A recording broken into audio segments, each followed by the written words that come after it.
Hi, I'm Tim. Welcome to our channel and thanks for logging on. If you enjoy these videos, do me a favor and subscribe to our YouTube channel right here at Watchbox Reviews. I would really appreciate it, and I promise to update daily. If you like this watch, you can see it and purchase it on our website, thewatchbox.com. And today we're discussing one of the unheralded stars of SIHH 2017, part of a collection of 4 nostalgia watches introduced by Ulysse Nardin. This is the Ulysse Nardin Diver Le Locle. Based on a 1964 original, this timepiece is somewhat larger, somewhat sturdier, and somewhat more advanced, but captures all of the vintage charm of the original in a very wearable 42.2mm package. So that is the size on my 16cm circumference wrist. It's a strong watch across the wrist that manages to keep itself constrained below 50 millimeters. So it's 48.5 millimeters lug to lug, and I think that's important because I feel when a watch gets above 50 millimeters lug to lug, it becomes difficult to wear on smaller male wrists between 16.5 and 14 centimeters circumference. So this one checks the right box in terms of size. Thickness-wise, well, it's not thick.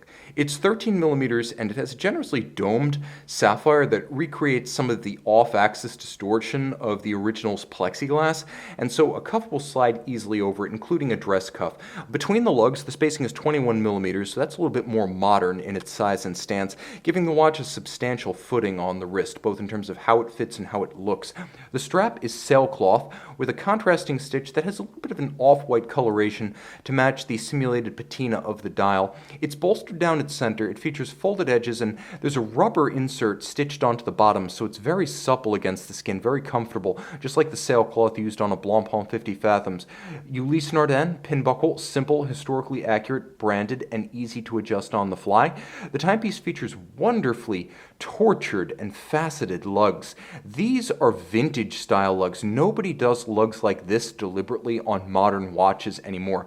You can see that they're stepped out from the case blank, and then they feature sharp geometric faceting that almost feels more like a metallic simulacrum of a cut gem more than it does a watch case component. You will note on the case blank bolt-fixed individual number plate for this vintage recreation. This is more in the fashion of a modern Ulysse Nardin, and it's a nod to their heritage as a manufacturer of marine chronometers for both the bridge and the wrist.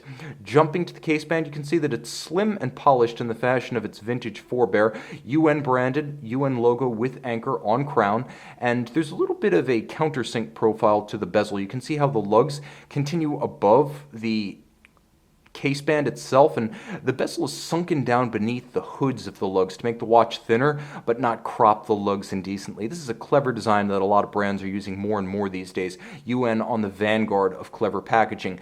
The bezel is dive style, as you can see, unidirectional, and I would compare the detent both in terms of feel and sound to Rolex. I think that's the closest analogy. It might be a little bit more forceful, a little bit sharper to feel and hear, but Rolex is the closest analog I can think of.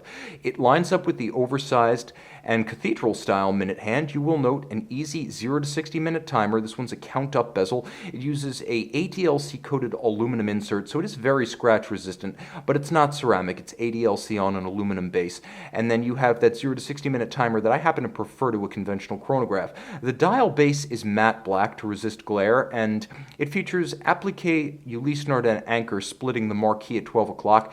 Small seconds with a crosshair format at 6. The original watch would have featured no date and center seconds, so some changes have been made. The date window uses a cyclops eye, but an inverted one like Panerai. So from the case flank, it doesn't mar the lines of the case, and it doesn't represent a shearing risk if you should contact something. I will note that the date disc is the exact same color as the lume, so it's been nicely coordinated.